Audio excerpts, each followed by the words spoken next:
O título do estudo de hoje é uma palavra grega, pantocrator. O que quer dizer pantocrator? Vamos lá, panto, todos, krator, poder.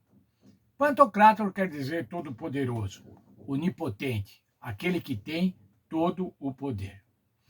As escrituras sagradas manifestam, apontam o poder de Deus. O poder de Deus nos milagres pessoais, nas curas, nas ressurreições, no domínio da natureza, nos milagres no deserto, fornecendo água, atravessando o Mar Vermelho, também acalmando tempestades. Portanto, um poder total. Porém, em muitas ocasiões, aconteciam coisas que Deus não desejava.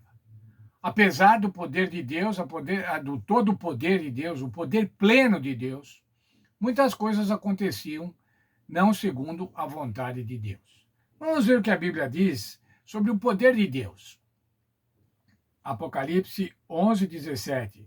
Graças te damos, Senhor Todo-Poderoso, que és e eras, porque assumiste o teu grande poder e passaste a reinar. Aqui o texto de Apocalipse está falando sobre a entronização do Senhor Jesus no santuário celestial.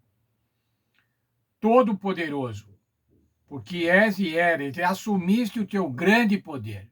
O grande poder de Deus, aqui especificamente do Senhor Jesus Cristo, ao ser entronizado no céu. O profeta Jeremias, falando no capítulo 32, dos versos 17 a 20, ele diz assim: é o Deus Criador, misericordioso, Senhor dos exércitos, magnífico em obras, e as maravilhas do Senhor estão por sobre a terra. Falando sobre o poder. Lucas 1:37, porque para Deus não haverá impossíveis em todas as suas promessas. Ainda Mateus 19:26, verso semelhante ao que acabamos de ler. Para Deus tudo é possível. Mas ainda Hebreus 1:3, ele sustenta todas as coisas pela palavra do seu poder. Purificou os pecados e assentou-se à direita na majestade nas alturas. Ora, sustenta todas as coisas pela palavra do seu poder. Bem, o fato de Deus ser todo-poderoso não é apenas afirmado em palavras, mas se manifesta nos inúmeros casos extraordinários em que Deus usou seu poder para libertar seu povo ou intervir miraculosamente de outras maneiras.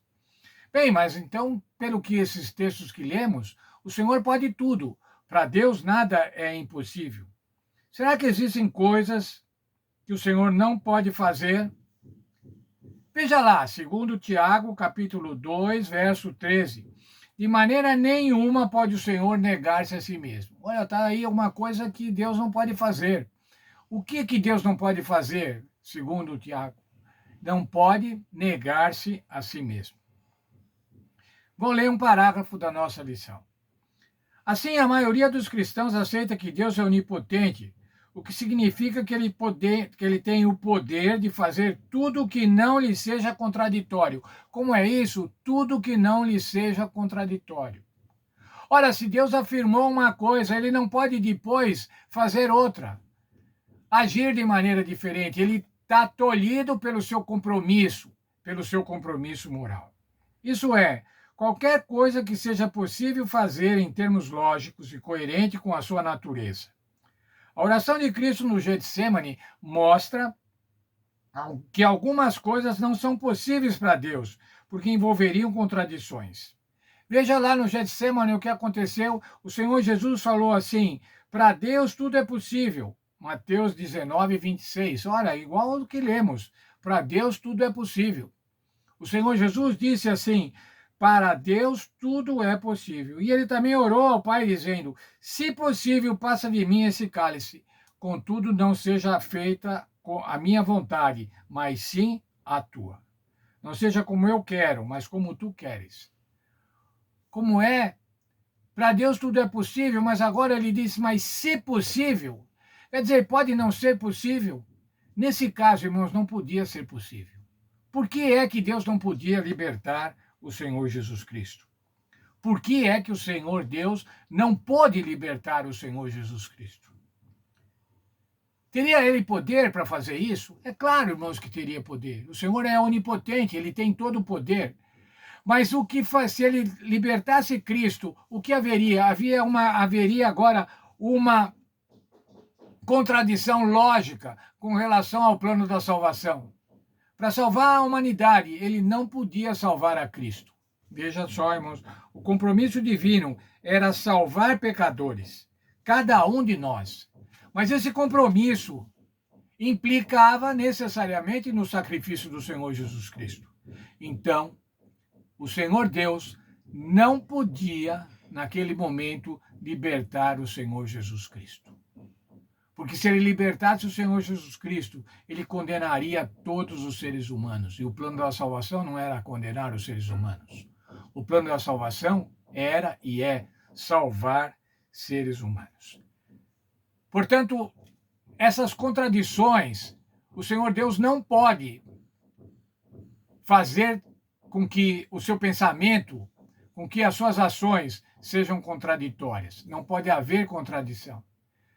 Já estudamos, né? O Senhor Deus não muda. Não muda, o seu compromisso moral não muda. Aqui, no caso do Senhor Jesus, o compromisso de Deus, o compromisso primário de Deus era salvar a humanidade. Salvar a humanidade através do Senhor Jesus Cristo, do sacrifício do Senhor Jesus Cristo. Por isso, ele não podia dispensar esse sacrifício. Dispensar esse sacrifício seria dispensar o plano da salvação.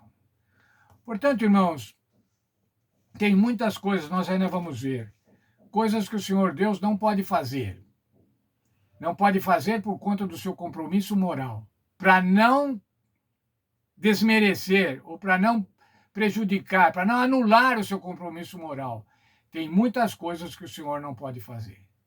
Mas uma coisa o Senhor pode fazer, irmãos, e nós somos felizes por isso. E quando estudamos agora sobre o sacrifício do Senhor Jesus Cristo, o Senhor Deus providenciou o sacrifício do Senhor Jesus Cristo para nos salvar. Em nenhum momento ele pensou em não fazer esse sacrifício e nos abandonar à própria sorte. Por isso nós devemos ser gratos a Deus. Gratos a Deus pela sua constância. Gratos a Deus pelo seu poder todo-poderoso. Mas especialmente graças a Deus, sermos gratos a Deus pela sua coerência. A sua coerência que pode salvar cada um de nós desde que aceitemos ao Senhor Jesus Cristo.